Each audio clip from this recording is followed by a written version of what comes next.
So What asset classes? Fixed income. Fixed income. So What is?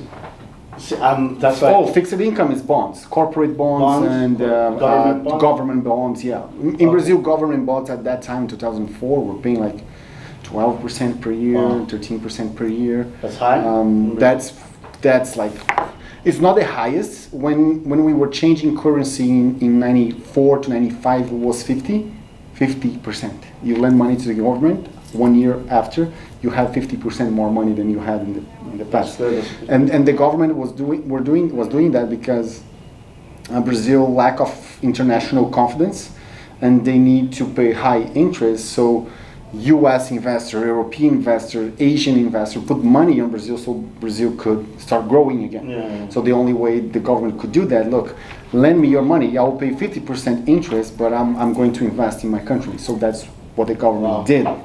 And right now we are in all-time lows, 2.25, if I'm not mistaken.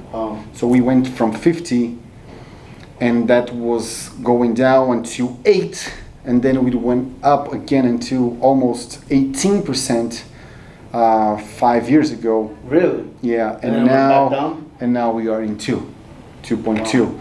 So That's Bolsonaro? yeah, but, well, we know how politics work, right? I'm from Peru, by the way. Economy in Brazil, it's collapsed. Really? So the problem with lowering the interest rates is you put too much money on the market, you cause inflation usually. But since Brazil's economy, it's not very good, it's not causing inflation because the money is not actually going to people's pocket in terms of salary and everything else. The interests are just low because company needs to refinance their debt and the government needs to refinance the debt. We are not seeing the improvements on investment side and consumption side yet. So really? Bolsonaro brought the interest rates down. Yes, Bolsonaro did, and he managed to do that because of the crisis and because also the government withhold or stopped spending too much money. Because economy has 3 pillars. Investment, it's what all the companies put in building buildings and building factories and everything. So that's one side of it. We have consumption, everything that you and I go to the stores and buy it. You have actually 4 pillars, what the government expends, and you have the difference between import and export, everything that you sell or buy to the rest of the world. So import, export, government spending, consumption, what we call family consumption, and investment. So that's the 4 pillars. So that's what we call the 4 pillars of economics, and we need to balance that so we don't have inflation. So what happened in Brazil before was Brazil would reduce the interest rates. So by reducing the interest rates, you raise the consumption because look, if I'm not paying you anything to keep your money on the bank, what you're going to do? Take money out. You take money out, either you're going to spend or you're going to invest. Yeah. So you boost the demand side on the consumption mostly, and consumption is easier than investment. If I decide to build a building, it will take 5 to 6 years. If I decide to buy this mug right now or a car, it will take me 5 minutes.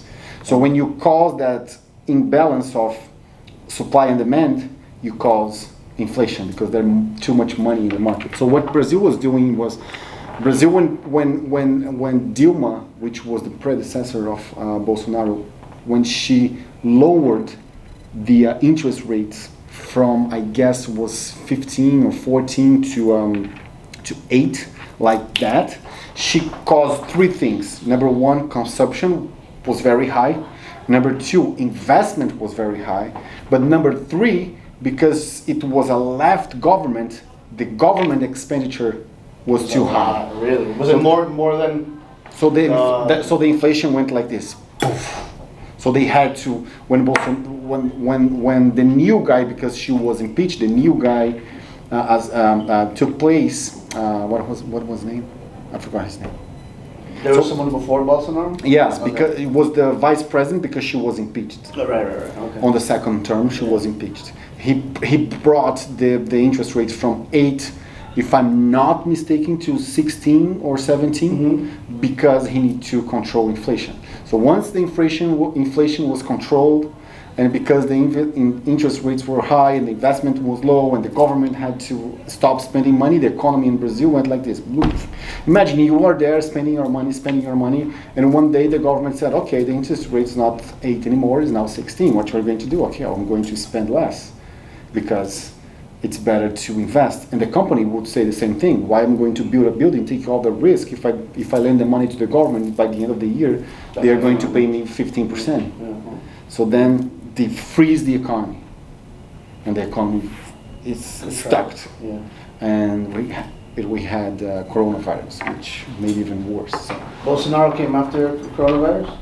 before, 1 year before. Right, 1 year 1 year before. Exactly 1 year before, yeah.